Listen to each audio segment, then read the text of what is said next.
एक साफ़ सुथरा घर रिप्रेजेंट करता है वहाँ कौन रह रहा है और वहाँ के लोग किस तरह के हैं।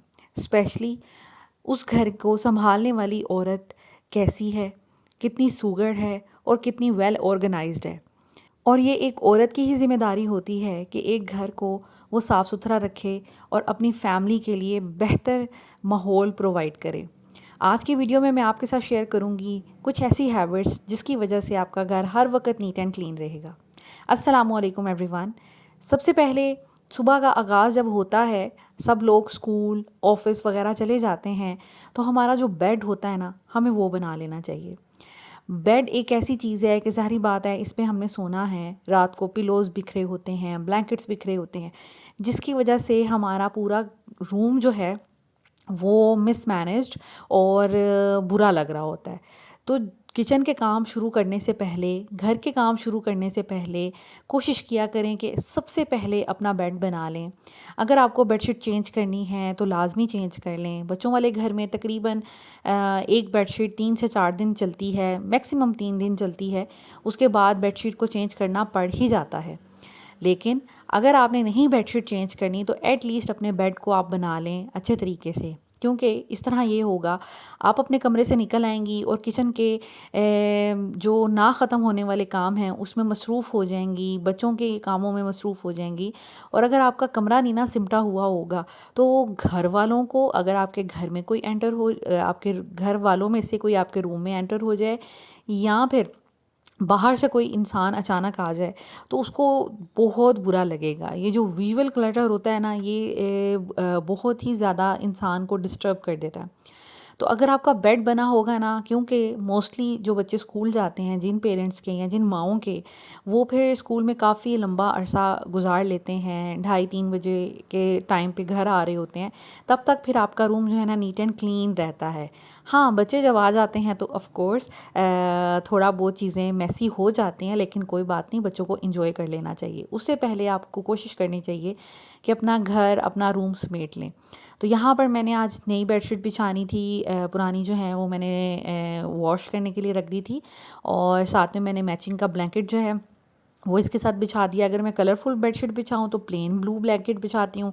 अगर मैं प्लेन बेडशीट बिछाऊँ तो मैं ये वाला जो है ब्लैंकेट वो रखती हूँ। मेरे पास 2 हैं इस ब्लू कलर में। सो इसकी वजह से आप देखेंगे कि कमरे में काफ़ी हद तक एक नीटनेस क्रिएट हो गई है। उसके बाद clear all the visual clutter.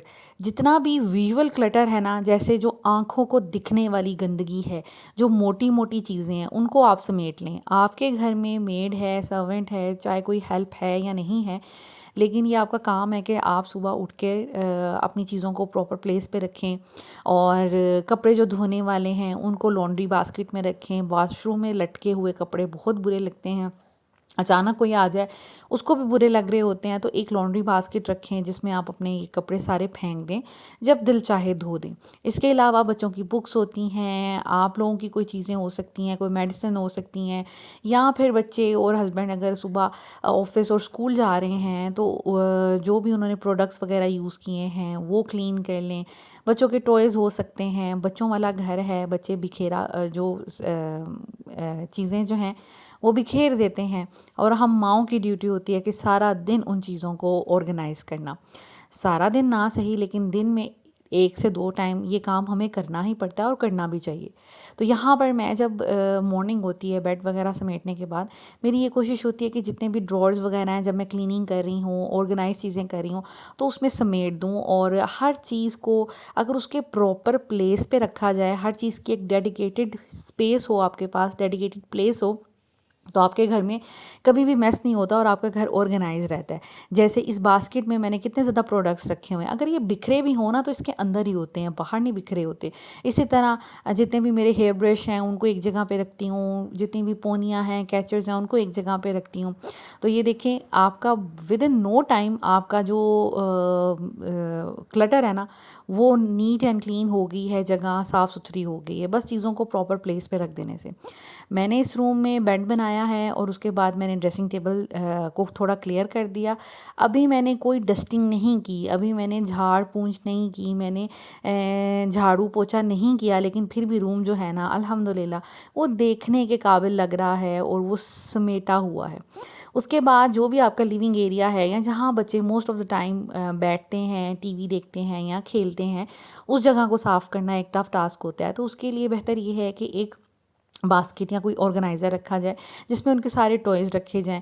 इस काम के लिए आप बच्चों की भी हेल्प ले सकते हैं। अगर बच्चे घर पे अवेलेबल हैं तो उनको एक एक्टिविटी दें और उनको एंगेज रखें कि आप हमारे साथ हेल्प करें। इस तरह ये है कि बच्चों में सेंस ऑफ रिस्पॉन्सिबिलिटी भी पैदा होती है और बच्चे जो हैं ना वो थोड़े एक्टिव भी होते हैं। हर वक्त टीवी देखना, लेज़ी रहना, बैठे रहना ये कोई काम नहीं है। तो इसमें बच्चों की हेल्प आप ले सकते हैं और ये देखें यहाँ पर भी मैंने कोई झाड़ू, पोछा, डस्टिंग कुछ नहीं की। बस चीज़ों को समेट दिया है जिसकी वजह से ये घर प्रेजेंटेबल अब लग रहा है, ये हिस्सा घर का प्रेजेंटेबल लग रहा है। अब कोई बाहर से अगर अचानक आ भी जाता है ना तो मुझे किसी भी एम्बैरेसमेंट को फेस नहीं करना पड़ेगा, किसी भी बुरी चीज़ को फेस नहीं करना पड़ेगा और तारीफ़ अलग होगी। उसके बाद क्लीन योर वॉशरूम। जब भी सुबह उठें, आपके बच्चे, हस्बैंड ऑफिस और स्कूल जाएं तो कोशिश करें कि एक दफ़ा वॉशरूम को नीट एंड क्लीन कर लें। वॉशरूम में आपको पता है कि जब बच्चे रेडी हो रहे होते हैं या हमारे जो मर्द हज़रात हैं वो रेडी हो रहे होते हैं तो चीज़ें थोड़ी बिखर जाती हैं। नहा के गए हैं तो वहीं पे स्टूल और बकेट पड़ी हुई है, टॉवल बिखरा हुआ है। इसके अलावा सिंक एरिया जो होता है वॉश बेसिन, उसमें आपकी टूथपेस्ट, ब्रश पड़े होते हैं या इस तरह की चीज़ें पड़ी होती हैं। समटाइम्स हेयर कलर अप्लाई किया तो छींटें या कुछ ना कुछ गिर जाता है तो वो बहुत बुरा लग रहा होता है। इस कंडीशन में आपने क्या करना है, इस काम को आपके हार्डली 3 से 4 मिनट लगेंगे। बस चीज़ों को अपनी प्लेस पे रख दें। जितना भी आपके वॉशरूम क्लीनिंग टूल्स हैं उनको या तो इस तरह डोर के पीछे रख दें क्योंकि ये बिखरे हुए बहुत बुरे लगते हैं। अगर डोर के पीछे ज़्यादा स्पेस नहीं है, जैसे मेरे डोर के पीछे कोई स्पेस नहीं है, ये हर्डल क्रिएट कर रही है, तो उस सूरत में मैं क्या करती हूँ, वॉशिंग मशीन के बैक साइड पे रख देती हूँ। हाँ, यहाँ से थोड़ा बहुत नज़र आता है लेकिन एक साइड पे रहता है, सिमटे हुए रहती हैं ये सारी चीज़ें और ये मैं हर वक्त वॉशरूम में रखती हूँ क्योंकि मेरा जो वॉशरूम है ना दिन में 2 दफ़ा तो धुलता ही है। एक दफ़ा तो अच्छे से जो डेली बेसिस पे क्लीनिंग होती है, उसके बाद भी मैं दिन में 1 या 2 दफ़ा मैं ख़ुद वॉशरूम को ज़रूर साफ़ करती हूँ क्योंकि ये वॉशरूम बड़ा है, वाइट कलर का है तो बहुत जल्दी गंदा हो जाता है। अभी यहाँ पर मैं आई थी तो यहाँ पर कुछ चीज़ें मुझे अजीब तरीके से बिखरी हुई नज़र आई थी। मुझे जो चीज़ों को तरतीब से रखना है ना वो बहुत पसंद है, लाइक साइज़ वाइज़ या कलर वाइज़ या फिर उनके वॉल्यूम के हिसाब से। तो यहाँ पर मैंने सबसे पहले बड़ी शैम्पू की बोतल्स रखी हैं, फिर छोटी चीज़ें रखी हैं, फिर उससे छोटी चीज़ें रखी हैं और लास्ट में मैंने अपने टूथब्रश वगैरह, क्योंकि इनकी एक्सेस ईज़ी होनी चाहिए, दैट्स वाई मैंने इसको बिल्कुल करीब रखा है वॉश बेसिन के। तो इस तरह करके थोड़ी बहुत चीज़ें ऑर्गेनाइज़ कर दी हैं जिससे ये जगह जो है काफ़ी बेहतर लग रही है।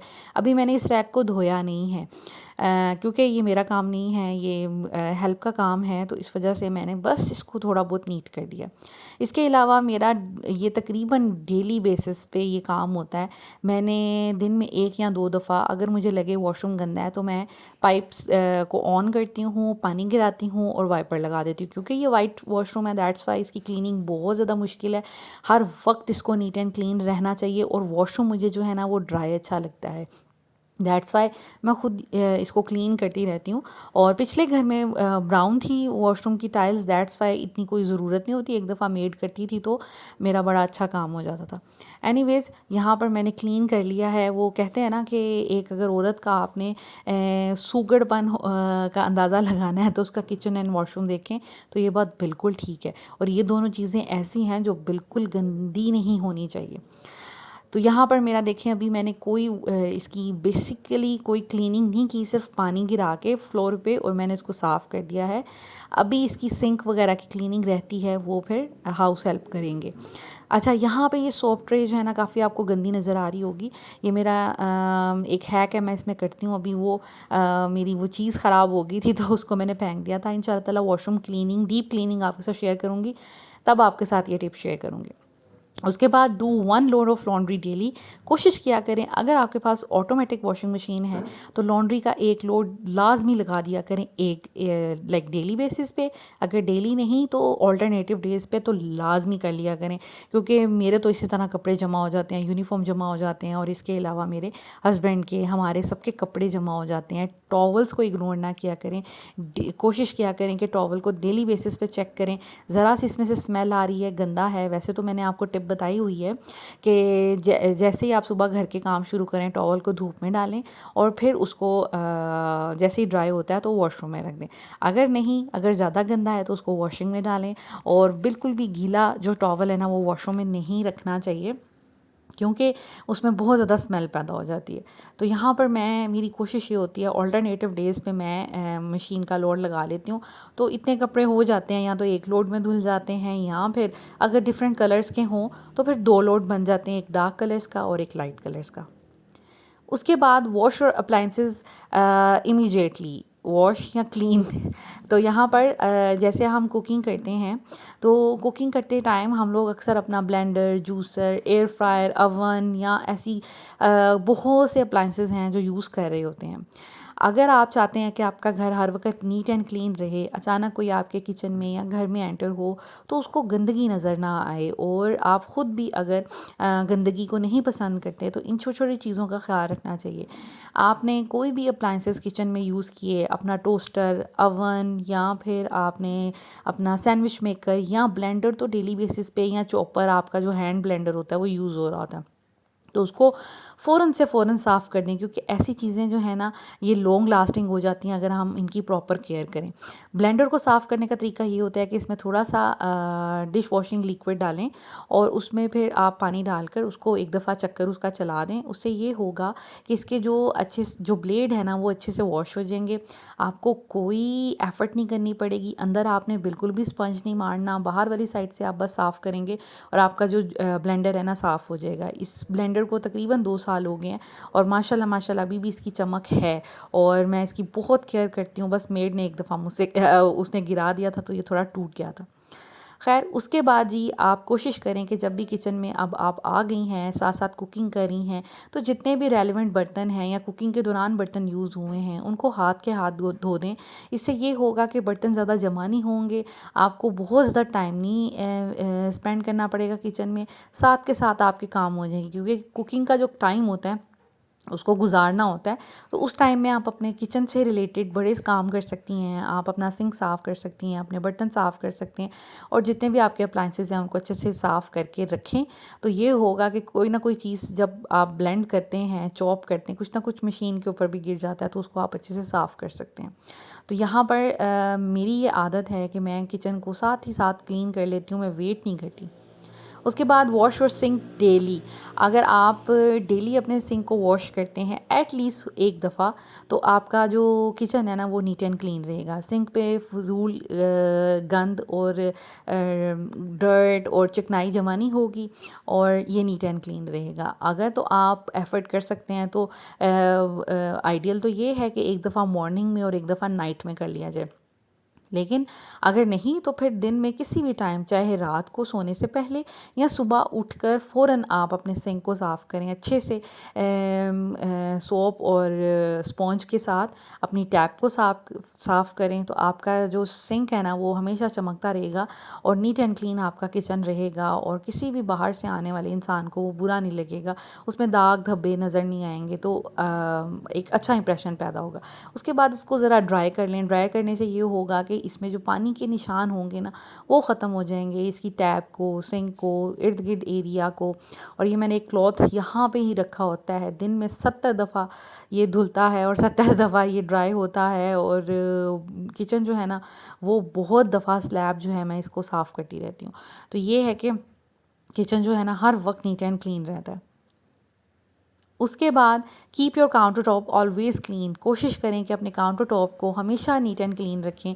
जैसे आपने काम किया, अपने अप्लाइंसेस को साफ़ किया, अप्लाइंसेस साफ़ करने को का ये बहुत ज़्यादा इंपॉर्टेंट है, क्योंकि अक्सर यहाँ पे कोई चीज़ गिर जाती है, फिर गंदे को आप रख दें तो वो चिपक जाती है और फिर कभी नहीं उतरती, तो आपको एफर्ट भी बहुत करनी पड़ती है। इसकी वायर को साफ़ करें, नीचे ऊपर से अच्छे से साफ़ करें, तो आपका जो है ना कभी भी अप्लाइंसेस गंदे नहीं होंगे। उसके बाद आपका किचन काउंटर टॉप जो भी है, वर्क प्लेस है आपका, ज़ाहिर बात है यहाँ पे आपने आटे से काम करना है, नमक मिर्च मसालों से काम करना है, तो उसको क्लीन करना बहुत ज़्यादा ज़रूरी है। साथ के साथ कर देंगे तो एम्बेरसमेंट नहीं होगी, हर वक्त किचन जो है नीट एंड क्लीन रहेगा। चूल्हे पे कोई चीज़ गिर जाती है तो उसको साफ़ करें। तो इस तरह की छोटी छोटी चीज़ें कर लेने से आप एक तो बहुत ज़्यादा एफर्ट करने से बच जाते हैं और आपका घर हर वक्त नीट एंड क्लीन रहता है। So this is it. I hope आज की वीडियो आपको अच्छी लगी होगी, इन्फॉर्मेटिव लगी होगी। Thank you so much for watching this video. अगर वीडियो अच्छी लगी हो तो प्लीज़ लाइक एंड शेयर कर दीजिएगा, चैनल को सब्सक्राइब कर दीजिएगा, बेल आइकन प्रेस कर दें ताकि आपको हर नई आने वाली वीडियो की नोटिफिकेशन मिल सके। Thank you so much for watching this video. Take care. अल्लाह हाफिज़।